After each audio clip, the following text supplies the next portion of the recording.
इस एक्सप्रेशन का हमें यहाँ पर इंटीग्रल फाइंड आउट करना है, तो इसकी इंटीग्रल जो फाइंड आउट करना है वहाँ पर कुछ डेफिनेट इंटीग्रल की प्रॉपर्टीज़ यूज़ होंगी। तो सबसे पहले हम उसको रिकॉल कर लेते हैं कि वो प्रॉपर्टीज़ क्या हैं। तो आप देख सकते हैं कि यहाँ पर जो इंटीग्रल में दे रखा है वो दे रखा है -1 से 1 minus x square raise to the power n d x. अगर हम इसको कंपेयर करें इस तरह से -a से a f x d x, तो डेफिनेट इंटीग्रल की प्रॉपर्टी से अगर एफ एक्स आपका कॉन्टिन्यूस फंक्शन है तो हम इसको लिख सकते हैं 2 times 0 to a f x d x. इस प्रॉपर्टी को यूज़ करते हैं, और अगर इस प्रॉपर्टी को यूज़ करते हैं तो मैं इसको लिख सकता हूँ 2 into 2n factorial upon 2 raise to the power 2n n factorial, और यहाँ पर इंटीग्रल है 0 से 1 minus x square raise to the power n d x. तो यहाँ पर आप देख रहे हैं इंटीग्रल 0 से 1 है, और अगर इंटीग्रल 0 से 1 है तो हम यहाँ पर कोशिश करेंगे कि इसमें बीटा फंक्शन अप्लाई करें। लेकिन अगर बीटा फंक्शन को यहाँ पर यूज़ करना है तो यहाँ पर जो ये एक्स स्क्वायर है ये यहाँ पर लीनियर होना चाहिए, यानी जो वेरिएबल है वो लीनियर में होना चाहिए। तो हम लेट कर लेते हैं कि x square equal to t, उस हिसाब से 2x d x equal to d t हो जाता है, और हमारा जो डी एक्स है वो मिलता है 1 अपॉन 2x dt। और इसको हम लिख सकते हैं 1/2, और x का वैल्यू अगर हम यहाँ से यूज़ करें तो इसको लिख सकते हैं √t dt, और इसको हम ऊपर भी ले जा सकते हैं तो लिख सकते हैं 1/2 t की पावर -12 dt। अब इस इंटीग्रल को मैं यूज़ कर लूँगा, सॉरी इस सब्सटीट्यूशन को मैं यूज़ कर लूँगा, और न्यू जो लिमिट होंगी वो 0 से 1 ही रहेगी। तो मेरा अब जो एक्सप्रेशन है वो कुछ इस तरह से होगा 2 into 2n factorial upon 2 raise to the power 2n n factorial, और ये रहा आपका 0 से 1, और यहाँ पर लिखूंगा t के power -12 1 minus x raise to the power, क्योंकि t में यूज़ करेंगे तो t में लिखेंगे इसको 1 माइनस टी, और ये हो गया dt। और यहाँ पर 1/2 था, जो था वो यहाँ पर मैंने उसको लिखा, इस 2 से ये 2 कैंसिल आउट हो गया है। अब जो एक्सप्रेशन मुझको मिलता है वो फाइनली यहाँ पर आप देख सकते हैं ये बीटा फंक्शन है। तो यहाँ पर जो होता है पावर में वो हो जाता है बीटा, एक प्लस कर देंगे यानी कि ये -12 + 1 तो ये हो जाएगा हाफ, और इसमें पावर में n में 1 प्लस करेंगे तो ये n+1, तो बीटा हाफ कॉमा n+1, और जो आउटसाइड था वो है n factorial upon 2 raise to the power 2n n factorial. तो अब हमें ये यहाँ पर एक्सप्रेशन मिला है, बस अब सिंपली हमें ये कैलकुलेशन पार्ट आ गया है, और कैलकुलेशन पार्ट को हमें सिंप्लीफाई करना है। तो ये हुआ 2n फैक्टोरियल, और ये हुआ बीटा, बीटा और गामा फंक्शन का रिलेशन हम यूज़ करेंगे, तो gamma half gamma n+1 upon gamma m+n, तो ये हो जाएगा गामा n+3/2।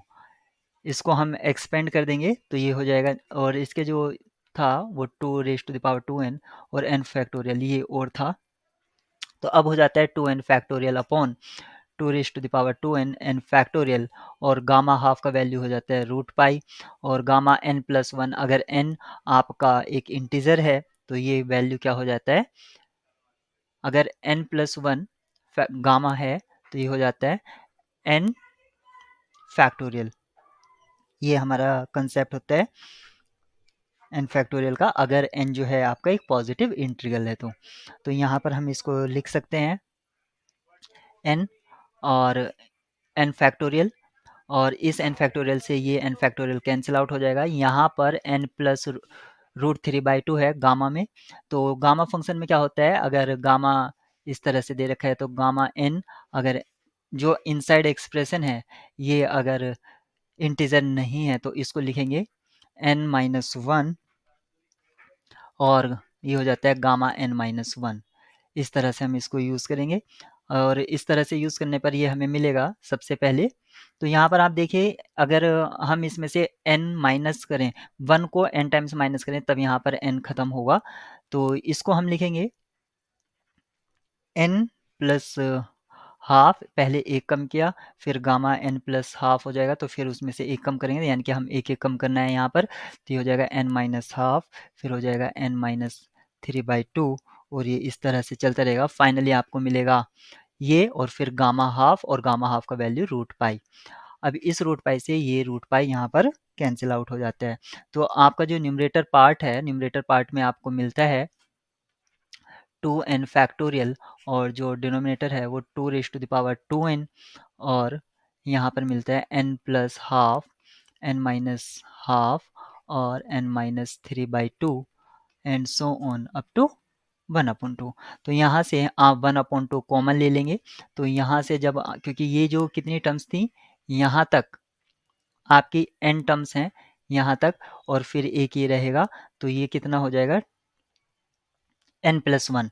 तो 2n factorial upon 2 raise to the power 2n और ये हो जाएगा 1/2 raise to the power n plus 1 और मिलेगा हमें 2n प्लस 1 2n माइनस 1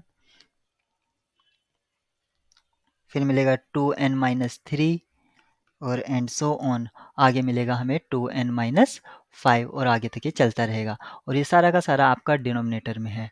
तो यहाँ से अब हम इसको सिंप्लीफाई कर लेते हैं। यहाँ पर जो 2n फैक्टोरियल है न्यूमरेटर में, उसको अब हम एक्सपेंड कर देते हैं। तो ये इसको लिखेंगे हम 2n, फिर लिखेंगे 2n माइनस 1, एक एक कम करते जाएंगे, फिर लिखेंगे 2n माइनस 2 और इस तरह से हम इसको लिखते जाएंगे।